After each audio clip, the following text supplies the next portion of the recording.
Cuckooing is a term that explains when a vulnerable person is targeted. Perpetrators come along, befriend this person with the purpose of wanting to take over their property, and then they want to use that property for illegal gain. So to be able to financially exploit the person and to be able to then use that as a base where they take illegal drugs and sometimes in worst case scenarios have a base for sex working. Anybody could be at risk of being cuckooed.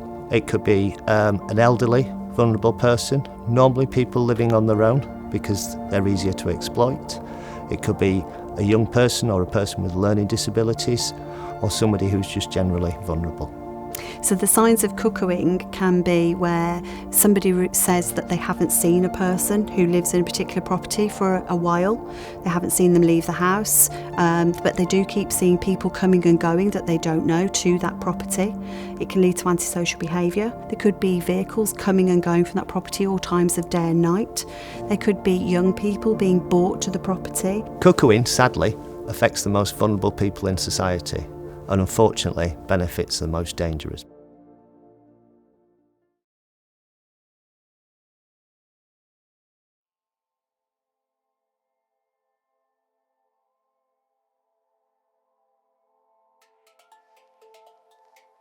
Back in September, we monitored 2 individuals that were accessing one of our high-rise blocks.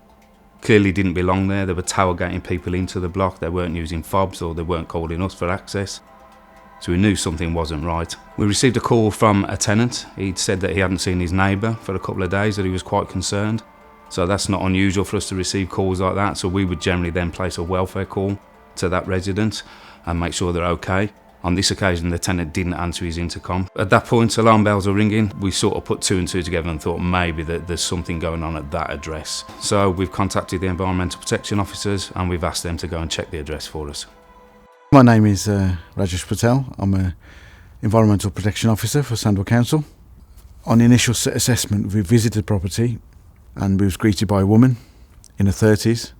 Not what we was expecting because the gentleman's quite elderly, in his 70s. She's alleged that she was his carer in an unofficial capacity. We identified the house in a state of disarray and mess, and the smell coming from it suggested that drugs had been taken, something which was not typical of this gentleman. We then asked him to physically come to the doorway so we could actually see how he was.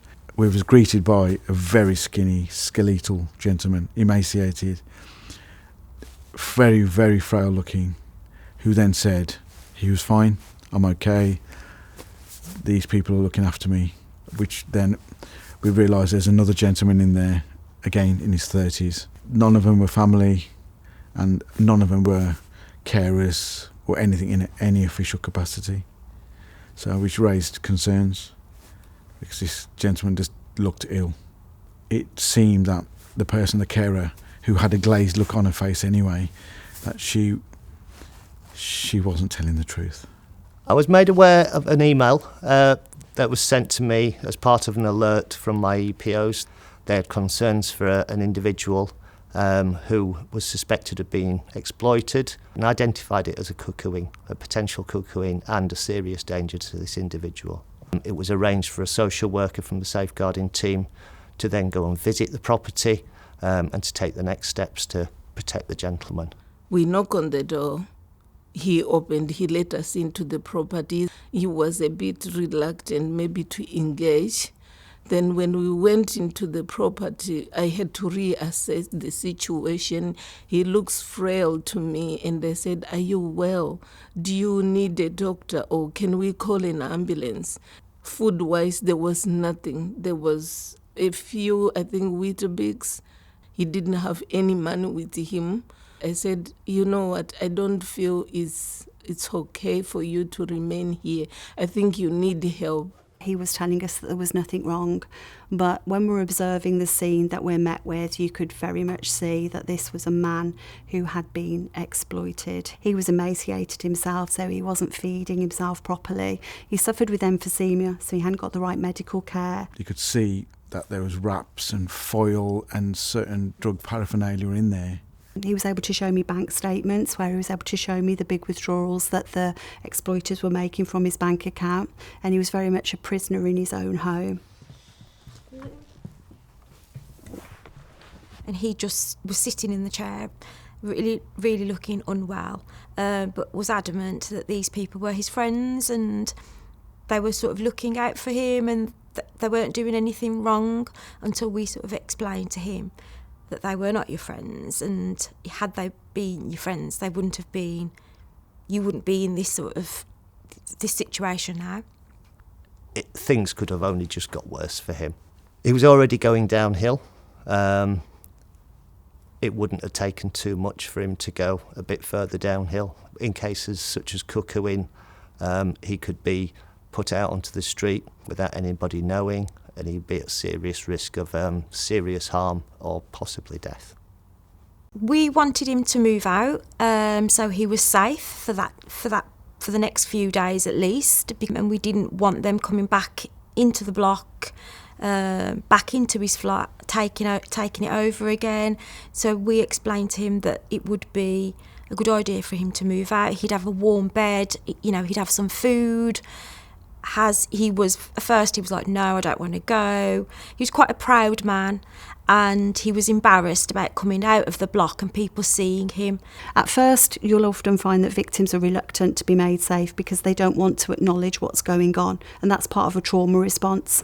Then we start that conversation again with a lot of persuasion that, we are concerned, we care, you're not on your own, we are here to support you, because I can see a vulnerable adult who can't help himself. No, I can't accept help because I'm still able. I said, it's just for the weekend. I just want you out of here, a breather. And we said we'd arrange transport to get him there, and he agreed in the end. The social worker packed a suitcase for him. I started packing the toiletries and a few clothes, and I said, I'm going with you. So he sort of cheered up. The first thing is to let him know that he matters, and quite often, I said to him, would you like a hug? That might sound very, very unprofessional, but that's probably the best thing he received that day, because he said yes. And so when I gave him that hug, when he got onto that transport, when he went to his new location, it was just a moment where he recognised that actually these people mean what they say, they care about me. They have already prepared a bed and meal. He was welcome, and everyone sort of embraced him because he was so happy. It was just so good to see the side of him. I think he was a man who was bottling it up, crying for help, but not expressing it or verbalizing it. He was quite emotional to be somewhere safe and somewhere that he could call his home for a short period of time, where he knew that he would be cared for and supported.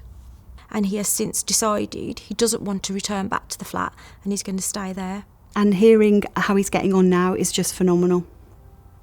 Just seeing someone in such a vulnerable state to being healthier, it makes you feel good, and you value your job, and you live for these times where you can actually genuinely help people. We're just working together to help a vulnerable adult. We have such good systems in place with Sandwell Council. We have such a robust response to these things that helps with the preparation. Knowing that there is somebody you can call, that we're all working together, and knowing that we're all on the same page. And that really matters. The fact that we've managed to get this tenant into a place of safety within 24 hours of receiving that first call, I think is excellent and does make me very proud to work here.